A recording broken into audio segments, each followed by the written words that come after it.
Kembali lagi di Ruang Zaki. Kali ini kita akan diskusi, gue nggak sendiri, ada Bang Ges. Bang Ges, apa kabar? Baik, alhamdulillah. Ini detik-detik menuju pertarungan Pilkada Jakarta Iya, yang benar. mungkin nggak kalah hebatnya dengan Ahok Anies zaman dulu ya. Oh enggak, jauh. Jauh ini. Jauh. Lebih ngeri lagi ya. Enggak, bukan. Standarnya beda. Standarnya beda ya. Beda Kalau jauh. pendapatannya beda ya. Beda jauh. Nah. Beda jauh. Dan ini terasa sekali di perbincangan di warga itu terasa jauh sekali. Apa tuh kira-kira warga melihatnya, Bang Ges? Kalau di masa Anies maju, jangankan di masa pertarungan Anies dengan Ahok, pada saat menjelang Pilkada DKI mau ditetapkan, Iya. lalu Anies digadang-gadang, itu perbincangan di Jakarta luar biasa. Masyarakat datang ke partai-partai meminta Anies calonkan, terus menjadi perbincangan. Lalu ketika sudah calon-calon ditetapkan, sunyi senyap. Sunyi-senyap ya? Sunyi senyap, warga Jakarta tidak bergairah, tidak partisipatif, dan ya, makanya saya katakan jauh. Baru belakangan ini saja agak hangat, baru setelah Pak Anies Muncul lagi? ikut Iya. mengendorse. Kalau Pak Anies tidak ikut mengendorse, ya hanya perbincangan di antara kita. Warga itu tidak terlalu merasa penting jadinya. Iya. Karena warga sendiri kan tidak dianggap penting, terutama oleh 12 partai itu. Iya, benar. Karena yang kita lihat juga dalam beberapa putaran debat itu juga sangat jauh dibandingkan dengan perdebatan Ahok Anies. Jauh. Ya. Apa yang Bang Ges lihat tuh perbedaan konten debat di antara zamannya Anies Ahok dengan zaman sekarang, Bang Ges? Terutama di soal artikulasi ya. Pak Anies kan artikulasinya memang luar biasa. Lalu penguasaan kosakata. Lalu yang kita tidak sangka, Pak Anies yang pada saat itu dari seorang dosen, rektor, menjadi menteri, lalu maju ke Pilkada DKI berbicara hal teknis. Iya. Dan dia paham. Iya. Dan itu kan menjadi menarik. Iya. Tetapi di sisi lainnya ada Ahok yang juga tahu detail. Gitu kan. Iya. Kalau Anies kan memahami secara filosofis juga detailnya. Tapi nya kan tidak rigid kan. Iya. Karena dia belum ikut di dalam menjabat sebagai hal-hal yang seperti gubernur kan belum pernah. Ahok pernah gitu loh. Nah disitulah menjadi sangat menarik perdebatannya semua gitu kan. Nah di tengah itu kan ada AHY. Iya. Yang kalau dia bicara itu seperti orang baca deklamasi pada saat itu, ya kan. Nah kalau yang kemarin Mas Pram lebih substantif, cuma kan secara artifisial Mas Pram agak datar ya. Lalu kalau RK itu kebanyakan gimmick, isinya hayalan.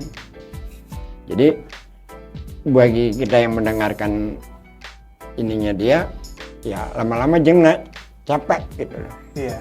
Jadi banyak khayalan dia yang dulu sempat dilontarkan tapi tidak terwujud lalu dibawa lagi Di Jakarta, terus kita mendengarkan itu lama-lama kita kan gini ya.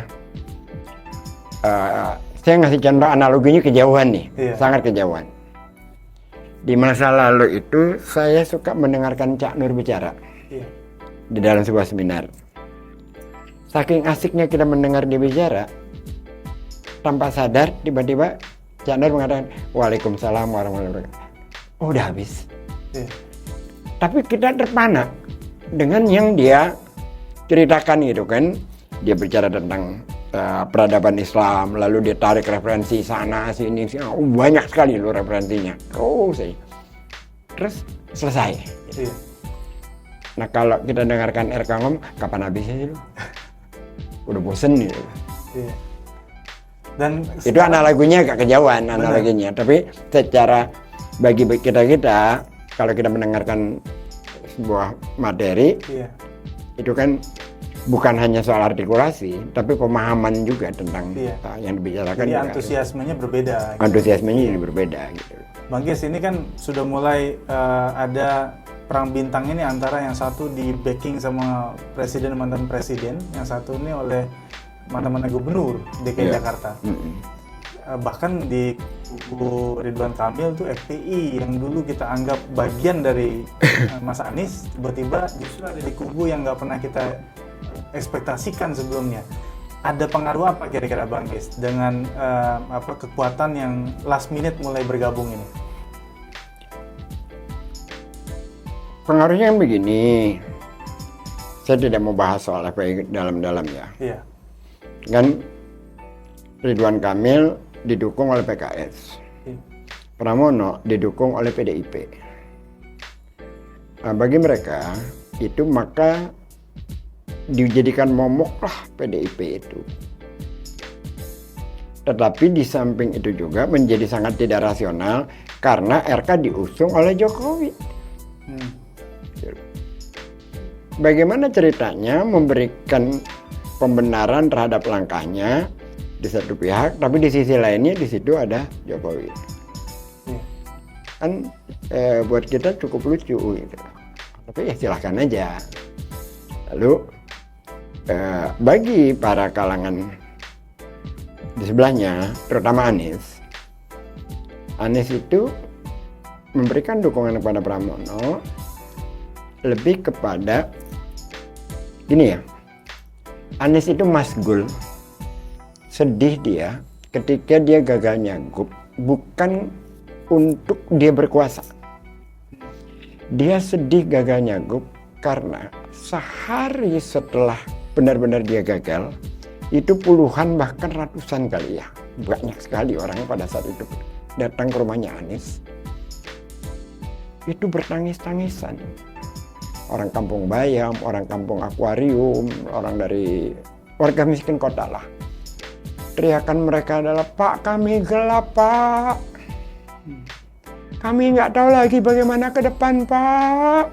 Ya Allah." Maka hari itu menjadi cucuran air mata bagi warga miskin kota di Jakarta. Menjadi saling bertangisan lah situasi setelah Anies benar-benar tidak Anies benar-benar dijegal untuk menjadi gubernur DKI.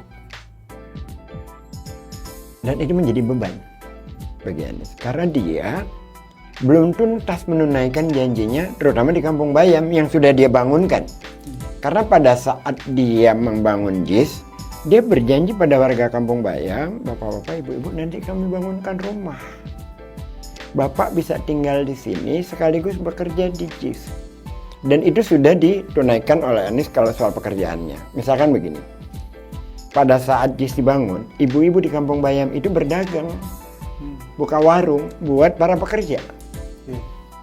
Itu. Awalnya kan tidak ada yang berhasil mengurus JIS itu karena aparat Pemprov yang datang, mereka keluarkan parang, keluarkan golok. Tapi Anies datang sendiri ke sana, berdialog langsung hingga akhirnya mereka merelakan. Dan Anies tunaikan janjinya. Tetapi secara administrasi belum tuntas, keburu masa jabatan Pak Anies berakhir. Walaupun sebelumnya Anies sudah berhati-hati dalam artian dia takut tidak diteruskan, maka dia buat rapat dengan Wali Kota Jakarta Utara, dengan Jakpro, dengan apa. Hingga warga sudah punya nomor rumahnya. Yang sampai hari ini hak mereka tidak diberikan, bahkan diusir, bahkan Furkon dipenjarakan. Nah, karena hal itu, Mas Pram itu punya visi yang sama. Dan itu dealnya Anies dengan Mas Pram itu tegas soal itu. Dealnya. Jadi bukan deal yang 300M, bukan. Gitu lah. Deal ongkos Pilpres dibalikin, bukan. Implas itu. Nah, bukan, saya nggak nyebut ya. Bukan. Jadi dealnya Anies itu tentang apa sih program-programnya dia yang belum sempat ditunaikan. Iya. Kira-kira itu. Dan kelihatannya bagaimana sih dampak ketika kubu Ahok dengan Anies itu bisa bergabung itu. Sesuatu yang juga orang bayangkan kayaknya nggak mungkin, mustahil. Tapi itu terjadi. Kekuatan apa yang membuat akhirnya mereka bersatu tuh, Bang Gis? Ya kalau Ahoker kan memang dengan PDIP sudah lama. Kalau bagi pendukung Anies, mendukungnya itu bukan soal partainya, tapi Pram Rano-nya. Dan saya melihat kalau dari sisi saya ya, Pram Rano itu tidak punya masalah secara personal dengan Pak Anies dalam konteks pemilihan Pilkada DKI. Karena kan Pram itu terpaksa atau dipaksa untuk menerima calon gubernur yang tadinya ingin diberikan kepada Anies, lalu ada gerpol gerakan politik dari atas sehingga akhirnya mau tidak mau Anies harus dibatalkan secara personal ya. Berbeda dengan Ridwan Kamil. Ridwan Kamil itu bagian dari operasi jahat itu sendiri.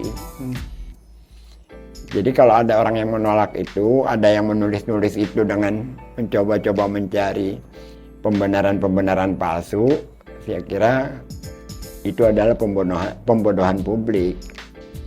Faktualnya, tanggal 19 Agustus, ketika Ridwan Kamil dicalonkan, dideklarasikan, sekaligus kan itu deklarasi kemenangan. Iya. Sekaligus itu mau dibantah apa? Tanggal 19 Agustus, 12 parpol bergabung bersama mendeklarasikan Ridwan Kamil. Lawannya harusnya kota kosong. Iya. Harusnya ya. Iya. Lalu ada calon independen yang tidak lolos secara verifikasi faktual, lalu diloloskan. Iya. KTP saya sempat dicatat juga itu. Iya. Lalu diloloskan. Maka tinggal dua calon itu. Ya tentu saja sangat tidak berimbang. Baru kemudian ada putusan MK. Iya. Kalau tidak ada putusan MK itu, maka absahlah Ridwan Kamil hanya menjadi calon tunggal aja sebenarnya. Iya. Dengan dia bersedia berada dalam situasi itu saja, itu udah nggak benar. Dan hal yang seperti itu, kalau kita taruhnya adalah Anies, pasti Anies menolak. Iya. Dan kita di lingkarannya juga pasti marah dengan Anies. Ini tolak, ini harus diterima. Dan Anies nggak akan mau. Dia konsen terhadap demokrasi. Iya. Jadi tugasnya ada tiga. Tugasnya ada tiga di sini. Pertama, ajak seluruh lingkungan kita untuk daftar untuk hadir pada saat pemilihan nanti. Siap?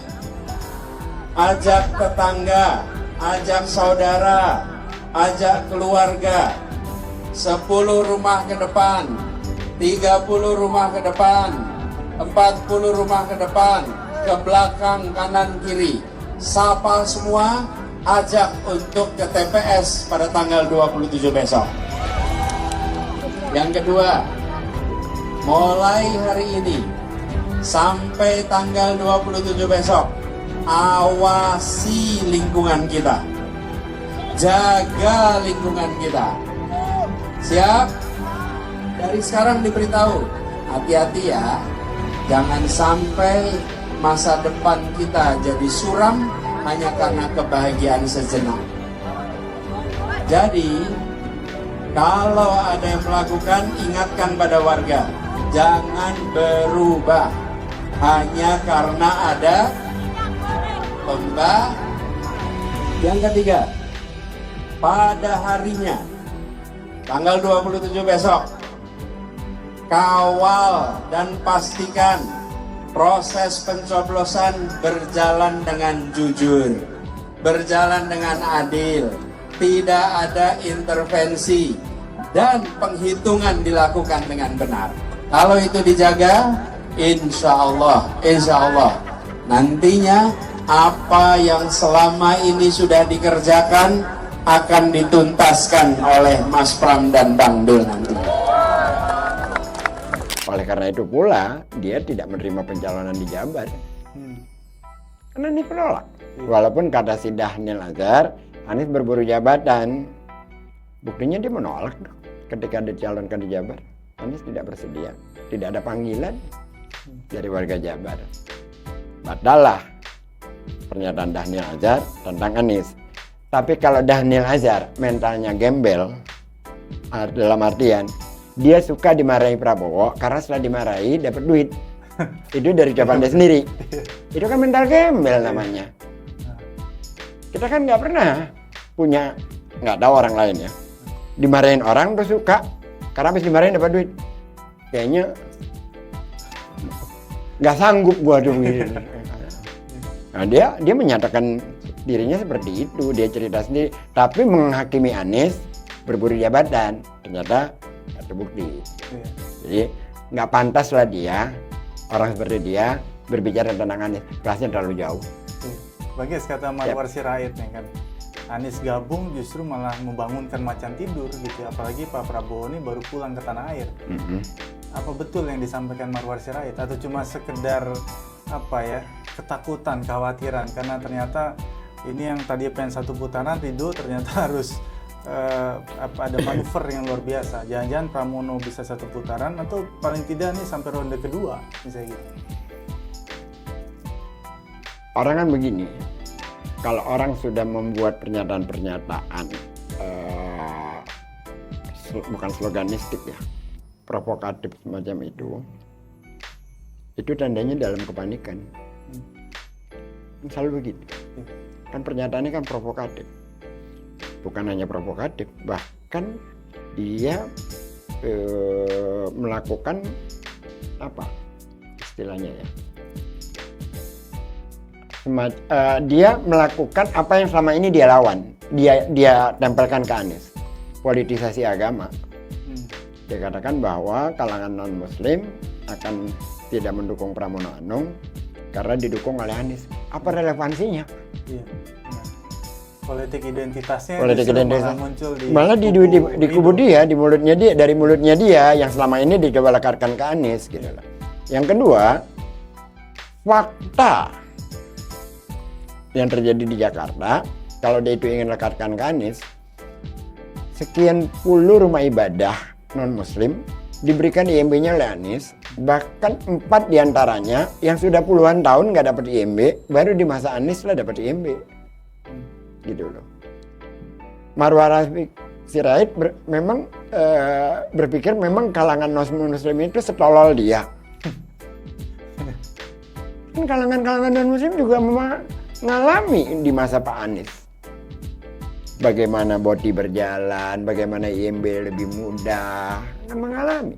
Terus dia mau coba tarik ke yang masa pada saat kontestasi pilkada itu, yang juga sebenarnya tidak pas kalau dilabelkan kepada Anies.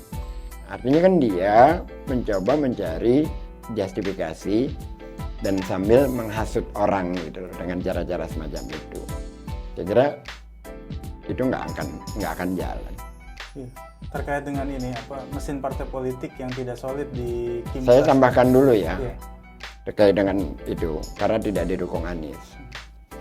Saya mau tanya pada Marwar Sirait atau Ara, kapan di Jakarta ada Christmas Carol sebelum Anies Baswedan menjadi gubernur? Kapan? Kapan di Jakarta ada pohon Natal terbesar se-Indonesia bahkan sebelum Anies menjadi gubernur? Kapan di Jakarta ada telur Paskah yang acaranya sedemikian luar biasa di lapangan Banteng sebelum Anies menjadi gubernur? Lu mau ngomong apa, Ra? Pakai fakta dong. Artinya bahwa di masa Pak Anies itulah bahkan cerita tentang Christmas Carol itu agak dramatik. Itu ide dari seorang anak muda TGOPP di grup WA, lalu bercerita kepada Pak Anies. Pak Anies bercerita bagaimana dia di Amerika oleh orang tua tempat dia tinggal itu. Setiap minggu Anies diajak keliling ke gereja-gereja, bukan ikut kebaktian, tapi untuk berbicara tentang Islam di Indonesia. Dia sudah ngalami itu. Jadi ya sekali lagi, emang kelas-kelas orang itu jauh sekali dibanding Anies gitu kan. Yang mereka punya hanyalah label-label seperti itu aja. Kelas berpikirnya memang jauh. Itu adalah fakta-fakta yang saya ungkap, dan kalau mau telusuri tinggal buka Google Christmas Carol 2019, 2000 ini gitu. tadi Bang Ges yang saya sempat tanyakan soal mesin partai yang tidak solid. Bahkan sampai Bahlil dihubungi untuk Golkarnya segera dijalankan, atau misalnya Tempo sempat mengulas bahwa ada mesin partai yang dimatikan. Ada Nasdem, ada PKB di sana katanya. Bahkan membuat posko pemenangan untuk Pramdul gitu ya. Kalau Bang Ges melihat di detik-detik terakhir menjelang 27 November, ini apa betul tidak masif itu dukungan kepada Ridho sendiri? Bukan hanya tidak masif, bahkan di media sosial itu, kalau kita lihat postingan-postingan mereka, itu yang memposting hanya kalangan tim suksesnya aja. Oh. Tidak ada partisipasi masyarakat di luar itu, nggak gerak gitu, apalagi di bawah gitu loh.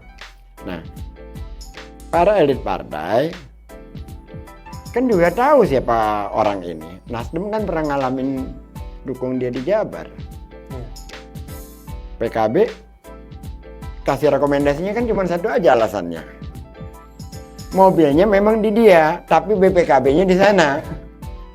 Oleh karena BPKB-nya sana, mau nggak mau dia kasih rekomendasinya ke RK. Kan hanya karena itu aja. Terus udah ngasih rekomendasi, mau dukung penuh pula.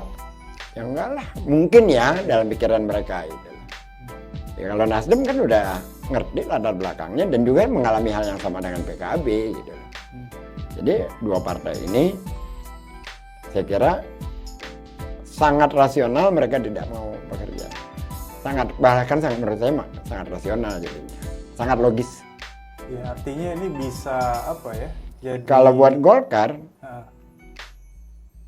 bagaimana ceritanya dia harusnya mengelola 20, berapa? Jabar itu 38 atau 28 juta? Di mana Jabar? Di Jabar, jumlah populasi pemilih. Populasi, yang sekarang belum tahu tuh berapa? 28 juta apa berapa? Pokoknya berkali-kali lipat daripada Jakarta. Kan harusnya itu menjadi lumbung suaranya Golkar. Ini tetap mau masuk Jakarta. Gitu loh. Bagi Golkar kan itu merugikan. Tapi karena situasi politik yang sedemikian rupa, ya sudah. Hingga akhirnya ketua umumnya kan mengundurkan diri. Jadi kalau mesin partainya udah dingin, ya itu alam sedang bekerja. Iya benar. Karena kalau kita lihat di konteks Pilpres itu kan memang koordinasi kumpulan koalisi yang gemuk itu menunjukkan dengan merampok demokrasinya berhasil. Tapi di kondisi saat ini justru ada perlawanan yang sengit gitu ya, walaupun hanya partai PDI Perjuangan, tapi kemudian bisa menggoyang 12 partai yang memang dianggap menjadi kekuatan yang cukup besar di Jakarta. Banyak alasan ya teman-teman mendukung Mas Pram ya, banyak alasan. Kalau saya ingin memberi pelajaran terhadap para pembegal demokrasi, ya semoga aja dia kalah. Dengan demikian ada pembelajaran, ternyata masyarakat tidak bisa loh diperlakukan seperti itu. Ternyata kami gagal loh gitu. Jadi jangan coba-coba lagi. Semoga kayak gitu. Tapi ada ini nggak Bang? Ada benar informasi terkait dengan kalau Pramdul menang, maka PDI Perjuangan akan kasih tiket capres ke Anies di 2029. Ada nggak bargain soal ini? Bagaimana mungkin bargainnya setinggi itu? Hanya persoalan Jakarta. Pak Anies ketemu Bu Mega juga nggak pernah. Kan yang ketemu Pak Anies itu sepanjang kemarin proses menuju Pilkada DKI itu Said Abdullah dengan Ahmad Basara. Dua itu, sama juga Pak Hasto, kan? Itu prosesnya itu panjang sampai finalnya itu setelah Anies bertemu dengan PDIP di kantor DPD PDIP, maka minggu malam mereka tanda tangan berkas. Dan di situ tidak ada permintaan untuk Anies jadi anggota PDIP, hanya visi misinya aja. Ya jelas sama visi misinya kan, concernnya PDIP kan kepada wong cilik. Loh, Anies sudah mengimplementasikan selama 5 tahun jadi gubernur kan. bagaimana air bersih untuk warga Pulau Seribu menjadi sangat murah sama dengan warga daratan Jakarta, bagaimana akses air bersih buat masyarakat yang di perkampungan yang tanahnya bermasalah, lalu Anies membuat IMB kawasan. Karena persoalan tanah itu ilegal atau tidak itu urusan pengadilan, tapi hak dasar warga negara harus dipenuhi. Maka Anies membuat IMB kawasan. Jadi ketika Anies pada saat Senin dipanggil itu ya memang sudah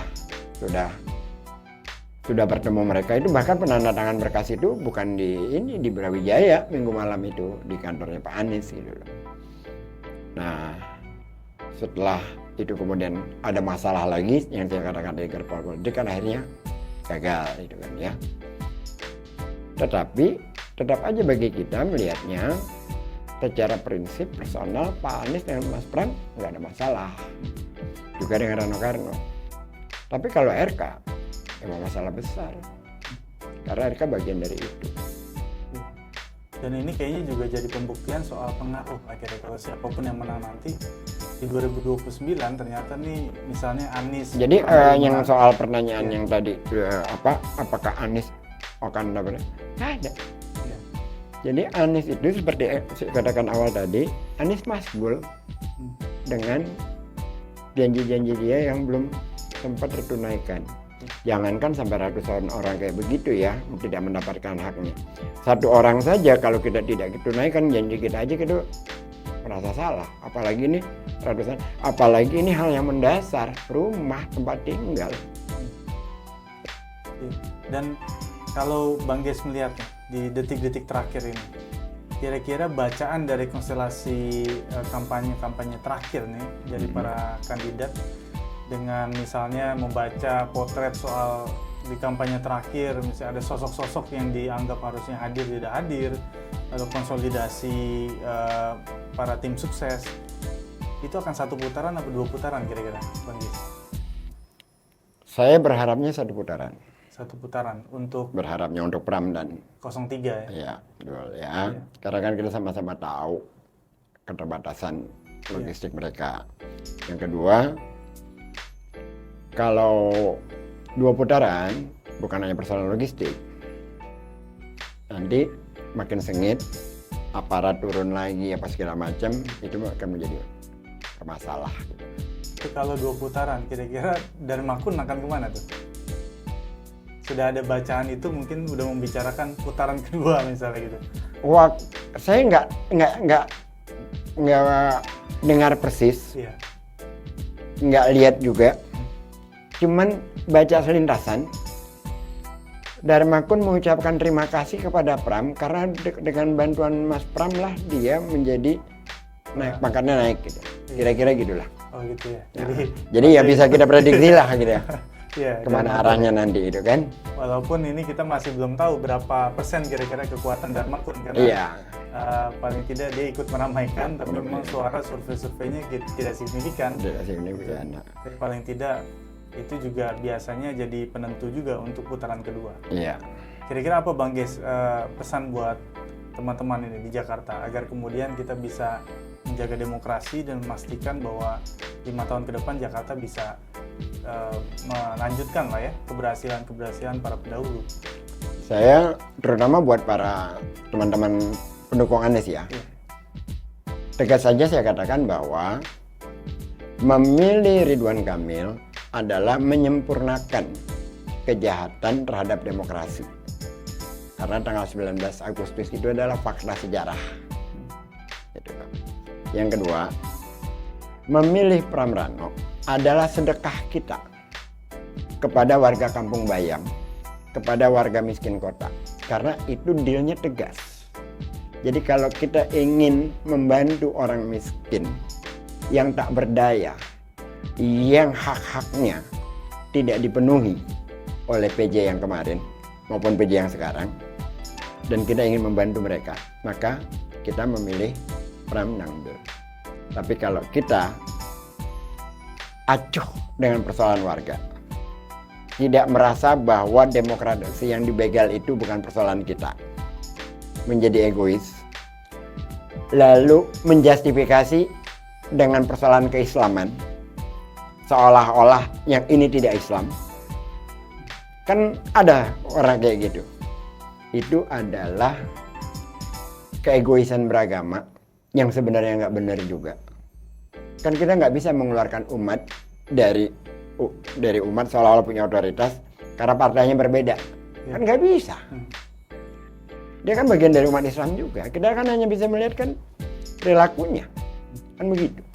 Jadi jangan dibuat demarkasi yang enggak gitu loh dalam konteks itu. Saya kira itu. Jadi mendukung Pram adalah kita bersedekah suara kita kepada warga Kampung Bayan agar hidup mereka terselamatkan. Oke, Bang Ges, kita menatap 27 November nanti itu sebagai satu pertarungan habis-habisan untuk menyamakan Jakarta dan juga tentu saja Indonesia. Ya, kan begini ya, Zaki ya. Buat orang seperti kita, saya, Anda dan lain-lain. Ada gubernur, nggak ada gubernur, nggak ada urusan. Kita ini bernegara, sepertinya, sekali yang saya rasakan ya, cuma dipalakin doang. Negara malak kita dengan pajak, kasih kita aturan, lalu mereka dengan seenaknya melanggar aturan. Kan gitu. Tapi selebihnya, kan kita usaha sendiri. Nggak ada urusan kita bergantung kepada negara, kepada penguasa, kan nggak ada. Anda bisnis sendiri, saya bisnis sendiri, kan begitu kan? Banyakan orang gitu. Atau yang bekerja sebagai profesional apa segala macam. Tetapi menjadi penting bagi masyarakat yang di bawah ini. Karena tanpa diangkat oleh pemerintah, maka sulit mereka. Maka Anies itu benar-benar fokus ke mereka itu. Sambil menata pendidikan agar bisa menjangkau semua. Karena pendidikan adalah eskalator untuk orang naik kelas. Gitu. Kalau buat kita, nggak ada urusan. Ada gubernur, nggak ada gubernur, nggak ada orang, cuman kita bayar pajak aja kok. Mengikuti aturan. Selebihnya kita hidup sendirian. Ngurus diri sendiri, keamanan rumah juga kita bayar sendiri. Air kita bayar, apa kita bayar gitu. Iya Bang Ges, jadi kita memang harus berbicara pada masyarakat populasi Jakarta yang besar ini, terutama yang tadi itu memang membutuhkan peran dari tangan pemerintah provinsi, ya, terutama gubernur, juga wali kota yang diangkat oleh yang punya concern kepada mereka. Yang punya concern terhadap mereka. Terima kasih banyak Bang Ges. Sama-sama. Siap. Semoga berhasil. Amin, insya Allah. 27 November mendatang. Sampai ketemu lagi di Ruang Zaki berikut. 27 November